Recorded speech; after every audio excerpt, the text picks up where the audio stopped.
দর্শক আমন্ত্রণ অ্যাননটেক্স মতিঝিল থেকে, সাথে আছে আমি জিমি আমির। দর্শক, নতুন বছরের আজ প্রথম দিন। দর্শক, আপনাদের সবাইকে শুভেচ্ছা আমাদের এই অনুষ্ঠানের মাধ্যমে। আজ আমরা আলোচনা করব অর্থনীতিতে 2017 সাল আমরা দেখেছি বেশ কিছু ভালো মন্দ নিয়ে ছিল, এবং 2017 কেমন যাবে এই আলোচনা করবে। এবং আলোচনার জন্য আমাদের সাথে স্টুডিওতে উপস্থিত আছেন বিশ্বব্যাংকের lead economist doctor Zahid Hossain. Doctor Zahid Hossain, আপনাকে আমাদের অনুষ্ঠানে স্বাগত। ক্যালেন্ডার ইয়ারে আজকে নতুন বছর, একদম প্রথম দিন। আর অর্থ বছর যদি ধরি তাহলে অর্থ বছরের বাকি 6 মাসের প্রথম দিন, এবং অর্থ বছরের আগের মাসগুলোতেও আমরা বেশ কিছু টালমাটাল অবস্থা দেখেছি। আজকে ক্যালেন্ডার ইয়ারের প্রথম দিন এবং অর্থ বছরের বাকি 6 মাসের প্রথম দিন। সেই হিসেবে প্রথমেই যদি বলতে চাই যে আসলে কি এক্সপেক্ট করছেন নতুন বছর এবং অর্থ বছরের বাকি 6 মাসের জন্য?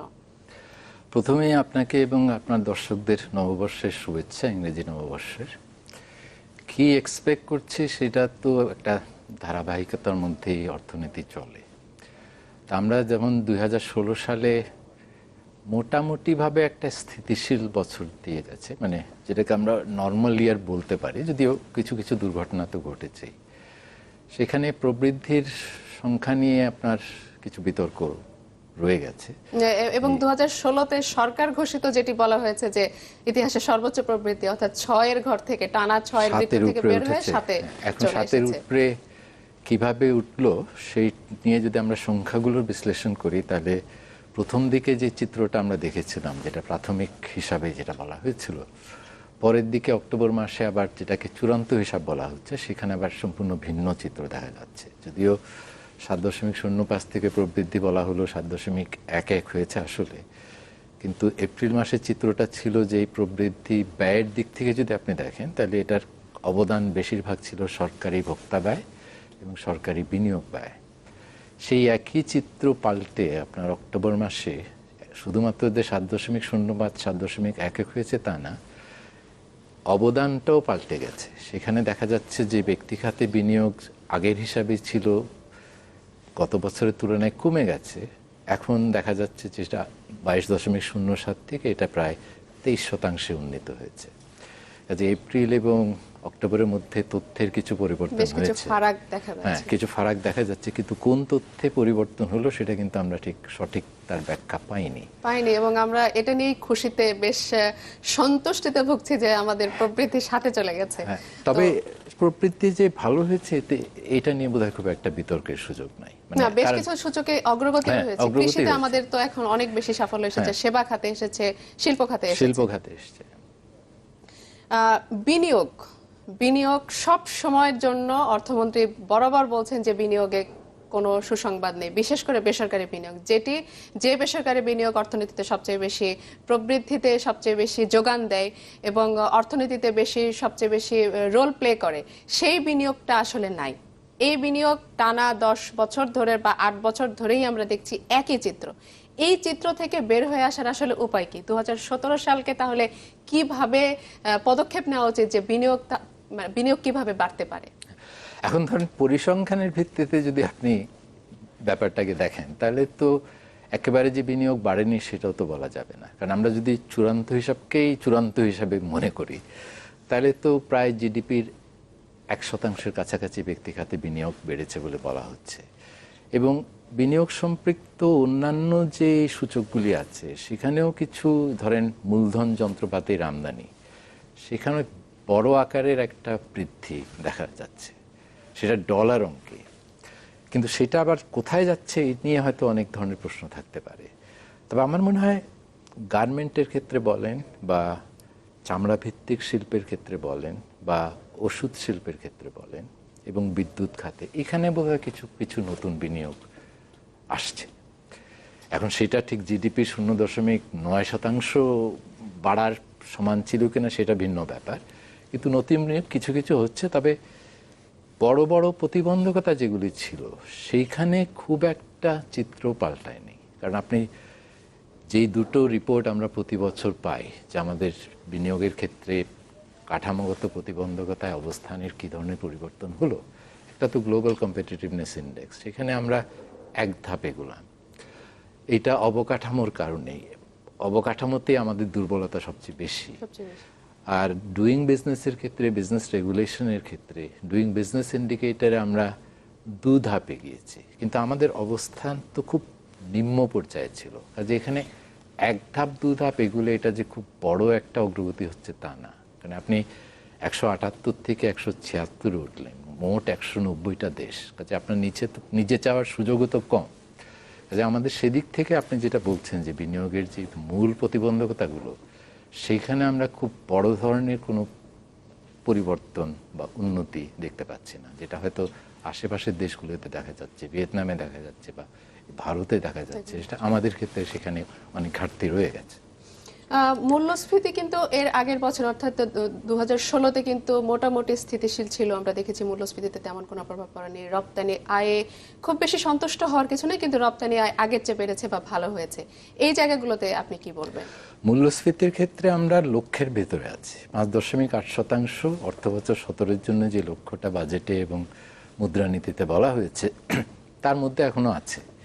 কিন্তু বছরের শুরুতে এক ধরনের প্রবণতা ছিল, বছরের শেষে সেটা একটু পাল্টেছে। শুরুতে আমরা দেখলাম যে খাদ্য বহির্ভূত মূল্যস্ফীতি বেশ ঊর্ধ্বগতি, এবং সেখানে এই ইলেকট্রিসিটির দাম বাড়ানো, গ্যাসের দাম বাড়ানো বা সরকারি কর্মচারীদের বেতন বৃদ্ধি, সেখানে একটা অবদান ছিল। পরের দিকে ওই ইম্প্যাক্টটা কিছুটা টেপারিং অফ হয়ে গেছে, কারণ ইদানিংকালে দেখা যাচ্ছে যে খাদ্য বহির্ভূত মূল্যস্ফীতি কমে গেছে, কিন্তু খাদ্য মূল্যস্ফীতি আবার বাড়া শুরু হয়েছে। বিশেষ করে চালের মূল্যস্ফীতি অনেক বেশি বেড়ে গেছে, এবং মোটা চালের দামও কিন্তু 26 টাকার চাল এখন 40 টাকার উপরে, 45 টাকা এখানে উঠে গেছে।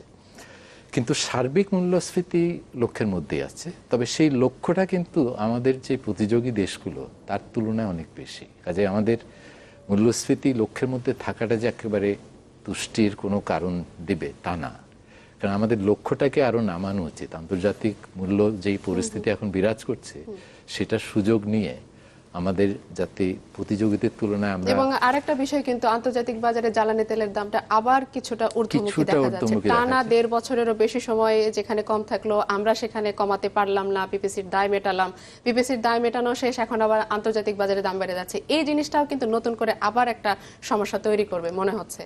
হ্যাঁ, তবে আমার মনে হয় না এখন ধরেন এটা $50 থেকে $55 মধ্যেই ঘোরাফেরা করছে। মানে এই বছর প্রায় 45% মতো বছরের শুরুর তুলনায় বেড়েছে, কিন্তু তারপরেও এটা ঠিক যে 70 ছাড়িয়ে যাবে তাই বলে মনে হচ্ছে না।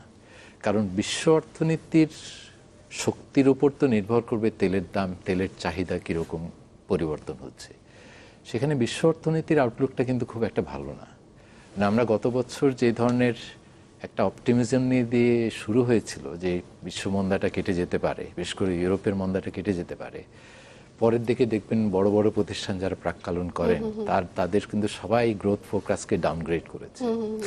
এবং এখনো যেটা দেখা যাচ্ছে যে নতুন নতুন বছরের শুরুতে এমন কিছু ঝুঁকি কথা আমরা ভাবতে পারিনি, যেটা বছর শেষে এসে দেখা দিয়েছে। এখানে ব্রেক্সিটের কথা তো কেউ ভাবে নাই, ব্রেক্সিটের কথা কেউই ভাবেনি। যেমন আমাদের নিজের দেশে আমার যে ব্যাংকের যে সাইবার হ্যাক, যেটা মানে বলা হচ্ছে যে গোটা বিশ্বের ইতিহাসে একটা বিরল ঘটনা বলা হচ্ছে, সেই ঘটনাও কিন্তু আমরা কল্পনার বাইরেই ঘটেছে। আমরা এই আলোচনাটা করব, একটা বিরতি নিয়ে আবারও ফিরে আসছি।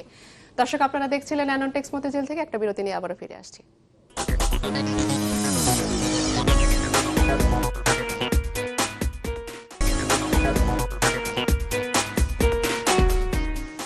দর্শক, আপনারা দেখছিলেন অ্যাননটেক্স মতিঝিল থেকে। আজকে আমরা আলোচনা করছি অর্থনীতিতে 2017, এবং আলোচনার জন্য আমাদের স্টুডিওতে উপস্থিত আছেন doctor Zahid Hossain, lead economist, বিশ্বব্যাংক।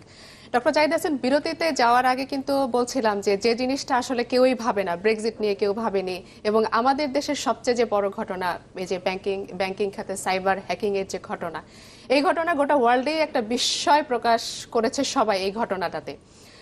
এই ঘটনাটা আপনি কিভাবে বিচার করবেন যে এটি আসলে যেভাবে ঘটেছে, আমরা পরবর্তীতে সংবাদ মাধ্যমের ভিত্তিতে যে সমস্ত ঘটনাগুলো জানতে পেরেছি যে এইভাবে ঘটনাগুলো ঘটেছে, কারণটাকে আপনি কিভাবে ব্যাখ্যা করবেন? এটা কি জানা, অজানা, নাকি নেগলিজেন্সি, কোনটা বলবেন আপনি? আমি বলবো অজানা, কারণ তদন্ত রিপোর্ট, আপনি রিজার্ভ চুরির কথাই তো বিশেষ করে বলছেন, সেখানে ঘটনাটা কিভাবে ঘটলো এবং এটা কতটা প্রযুক্তির ব্যর্থতা এবং কতটা মনুষ্য সৃষ্টি, এবং মনুষ্য সৃষ্টি হয়ে থাকলে আমাদের ভেতরের আভ্যন্তরীণ সম্পৃক্ততা কি ছিল কিনা বা কাদের ছিল, কিভাবে হলো, এই নিয়ে কিন্তু কনসিস্টেন্ট একটা স্টোরি আমরা পাইনি। যদিও আমরা বারবার শুনেছি তদন্ত রিপোর্ট প্রকাশ করা হবে হবে হবে না, এইভাবেই চলছে। এবং ইদানিংকালে আমরা সিআইডির কিছু ইনভেস্টিগেশনের কথা শুনছি, তৎপরতা দেখতে পাচ্ছি, সেখানে আবার কিছু সম্পৃক্ততার কথাও বলা হচ্ছে। এবং এটার সাথে কিন্তু আরেকটু যোগ হয়েছে, সেটা হচ্ছে ফিলিপাইন থেকে, যেমন বাংলাদেশ সরকারের একটা কনফিডেন্স ছিল যে তিনি ফিলিপাইন থেকে বা থেকে টাকাটা আনতে পারবেন, কিন্তু সাম্প্রতিক আবার ফিলিপাইন সরকার বলছে যে না, বাংলাদেশের দায় আছে কিনা সেটা আগে প্রকাশ হোক, তারপরে। মানে এখানে দুটো বিষয়, একটা হলো যে আপনার যে টাকাটা চুরি হয়ে গেছে সেটা ফেরত আনা, তার চেয়েও আমার মনে হয় যেটা বড় বেশি গুরুত্বপূর্ণ সেটা হচ্ছে এই ধরনের ঘটনা যাতে ভবিষ্যতে না ঘটে সেটা নিশ্চিত করা। কারণ এখানে একেবারে জিরো টলারেন্স পলিসিতে যাওয়া দরকার। এখানে তো এই ধরনের ঘটনা ঘটা কোনো মতেই উচিত না। টাকা ফেরত আনার ব্যাপারে আমরা হয়তো আংশিক কিছু টাকা ফেরত পেয়েছি, ক্ষুদ্র একটা অংশ ফেরত পেয়েছি, কিন্তু বাকিটার অবস্থা কি? এখানে তো আপনার একটা প্রক্রিয়া আছে। আপনি প্রথমে টাকাটাকে ট্র্যাক করবেন, তারপর ওটাকে ফ্রিজ করবেন, তারপর ওটাকে ফোরফিট করবেন, তারপর ওটাকে ফেরত পাঠানোর একটা ব্যবস্থা করবেন। সেখানে তো যেহেতু ফিলিপিন এটার সাথে জড়িত, এটা ফিলিপিনি আইনের মধ্যে দিয়ে করতে হবে এবং স্থানীয় প্রতিষ্ঠানের সহযোগিতা ছাড়া এটা তো সম্ভব হবে না। এবং ওই সহযোগিতা পাওয়ার জন্য আমাদেরকে একটা সহযোগিতামূলক আচরণ তো অবশ্যই করতে হবে, কারণ টাকাটা তো আমাদেরটাই চলে গেছে।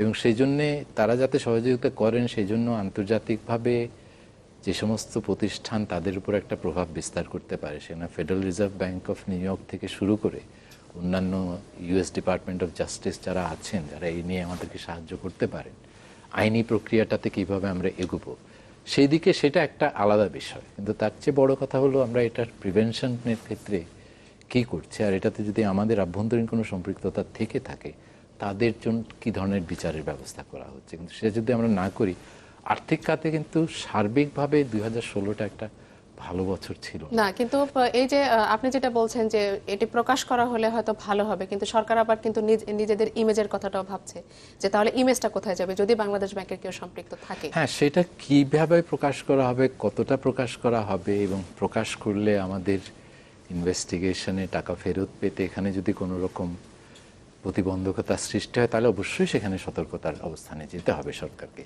কিন্তু একেবারে কি ঘটলো এটা তো মানে পাবলিককে জানতে হবে, সাধারণ মানুষের জানার অধিকারটা আছে। অন্তত সরকারের নিজেদের মধ্যেও তো একটা ঐক্যমতে পৌঁছাতে হবে যে এই হলো ঘটনা এবং এটার সমাধান এইভাবে করা উচিত। আপনি ডায়াগনোসিসটা যদি ঠিকমতো না পান তাহলে চিকিৎসাটা কিভাবে হবে। ব্যাংকিং খাতের আরেকটা বিষয় সেটা হচ্ছে যে আমরা কিন্তু 2016তে দেখেছি যে রেমিটেন্সের আহরণে খুব নেতিবাচক একটা প্রভাব ছিল।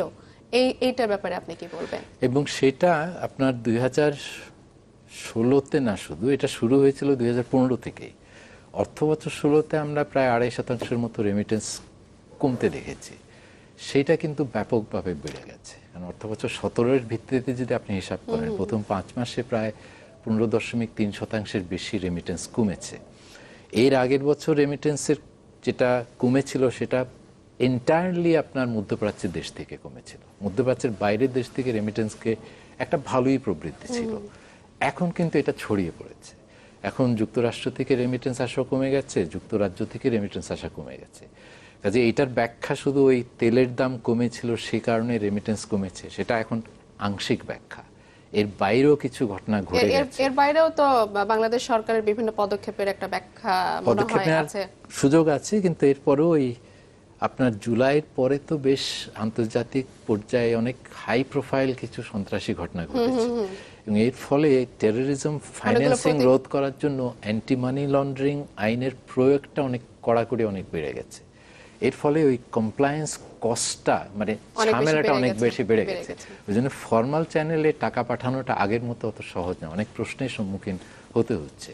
এছাড়াও আপনার ইন্টারব্যাংক রেট আর আমাদের ইনফর্মাল রেট। আমরা আরেকটা বিরতি নিয়ে আবার আলোচনায় ফিরবো। দর্শক, আপনারা দেখছিলেন অ্যানানডেক্স মতিঝিল থেকে। আরেকটা বিরতি নিয়ে আবার ফিরে আসছি।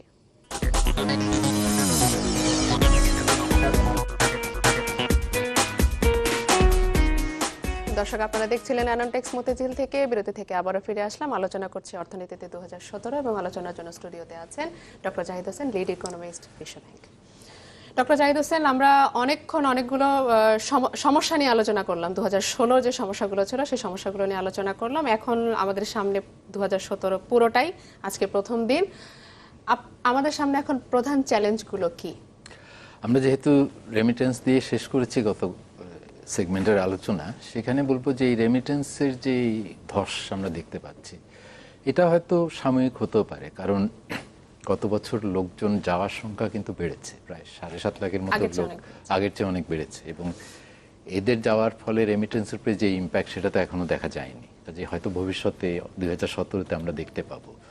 তবু যেসব কারণে রেমিটেন্সের এই ডিক্লাইনটা হয়েছে সেটা তো কিছুটা অ্যাড্রেস করতে হবে, বিশেষ করে মানি ট্রান্সফারের ক্ষেত্রে যে জটিলতাগুলো সৃষ্টি হয়েছে সেখানে তো আমাদের কিছু করণীয় আছে, কারণ আমাদের প্রতিষ্ঠানগুলো, আর্থিক প্রতিষ্ঠানগুলোর উপস্থিতি তো যুক্তরাজ্য আছে, মধ্যপ্রাচ্য আছে।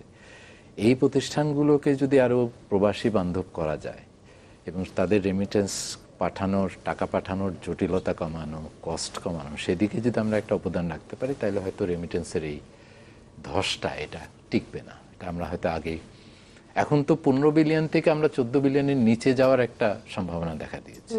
আগে তো প্রবৃদ্ধি কমলেই আপনারা স্টোরি করতেন, এখন তো এটা প্রবৃদ্ধির ব্যাপারে নাই, এটাতে ডিক্লাইনে চলে গেছে, বড় ধরনের ডিক্লাইন, সেইটা ঠেকাইতে হবে, একটা চ্যালেঞ্জ। দ্বিতীয় হচ্ছে বিশ্ব অর্থনীতিতে যে নতুন অনিশ্চয়তাগুলি সৃষ্টি হয়েছে, সেখানে আমাদের জন্য সুখবর হলো যে টিপিপি হবে না, এটা আপনি এখন 100% শিওর হতে পারেন। কিন্তু এই ছাড়া কিন্তু তেমন কোনো সুসংবাদ আমাদের জন্য নেই। বিশেষ করে কিছুদিন আগে ট্রাম্পের ট্রানজিশন টিম যে প্রস্তাবটা দিয়েছে যে 5 থেকে 10% অতিরিক্ত শুল্ক আমদানির উপর বসানো হবে, সেটা যদি অ্যাক্রস দি বোর্ড সবার উপরে বসানো হয়, তাহলে তো যুক্তরাষ্ট্রের বাজারে আমদানির চাহিদা কমবে। যুক্তরাষ্ট্রের অর্থনীতিতে হয়তো একটা স্টিমুলাস নতুন প্রশাসন দিতেও পারেন, ইনফ্রাস্ট্রাকচারে খরচ বাড়িয়ে, কর কমিয়ে, কিন্তু আমাদের যে রপ্তানি ব্যবসা, সেখানে তো একটা নতুন ঝুঁকি তৈরি হবে। কাজে এই রপ্তানির যে প্রবৃদ্ধি আমরা 6.3% মতো, এটাকে টিকিয়ে রাখতে হবে। আমাদের লক্ষ্য তো আরো বেশি, যে আমাদের যদি ইভেন গার্মেন্টের যে লক্ষ্যটা আছে 50 বিলিয়নে উঠানো, সেই দিকে যেতে হলে তো আমাদের প্রবৃদ্ধির হার অনেক বেশি বাড়াতে হবে।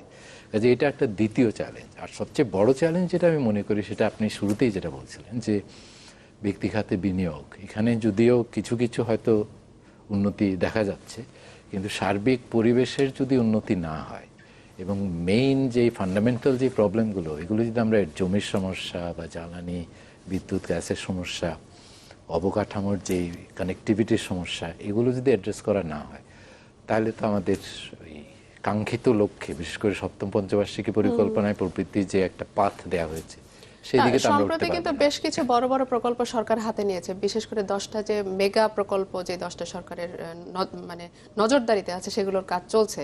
তো সেখানেও তো বিনিয়োগের একটা সুযোগ আছে। বা হ্যাঁ, সেই মেগা প্রকল্পগুলো তো আছেই, আবার ইদানিংকালে আমরা দেখেছি দুটো বড় প্রকল্প, যেটা আমরা সবসময় কমপ্লেইন করতাম বিশ্লেষকরা, যে এটা শেষই হয় না, ঢাকা চট্টগ্রাম হাইওয়ে যেমন, এটা এক দশকেরও বেশি সময় ধরে অ্যাটলিস্ট ব্যবহার করার জন্য উন্মুক্ত হয়েছে, এবং এখানে যে ট্রাভেল টাইম কমেছে এতে কোনো সন্দেহ নাই, এবং কত কমেছে সেটা নিয়ে আপনি বিতর্ক করতে পারেন, কিন্তু এটার একটা অবদান রাখছে। তো এই ধরনের প্রকল্প যদি আমরা শেষের দিকে নিয়ে যেতে পারি, তাইলেই কিন্তু একটা দৃশ্যমান পরিবর্তন। আর একেবারে ছোট্ট করে যদি বলা যায় যে ধারাবাহিকতা রক্ষা করাটাও একটা জরুরি, কারণ রাজনৈতিক পরিস্থিতিটার উপর অনেক অনেক কিছু না, আসলে সবকিছুই নির্ভর করে, সেটি বজায় রাখাটাও জরুরি, মৌলিক প্রিকন্ডিশন। ওইটা যদি না থাকে, তাহলে তার সব যাই করেন না কেন কার্যকর হবে, কোনোটাই কার্যকরী হবে না। সুতরাং এই দিকটাও মনে হয় সবারই মাথায় রাখা উচিত। ডক্টর জাহিদ হোসেন, আমাদের স্টুডিওতে আসার জন্য আপনাকে অনেক ধন্যবাদ। দর্শক, আপনারা দেখছিলেন অ্যানোনটেক্স মতিঝিল থেকে। আজ আমরা আলোচনা করছিলাম অর্থনীতি 2017 সাল কেমন যাবে, সেই সব বিষয়গুলো নিয়ে। আগামী দিন নতুন কোনো বিষয় নিয়ে আবারও হাজির হব। ততক্ষণ পর্যন্ত ভালো থাকবেন।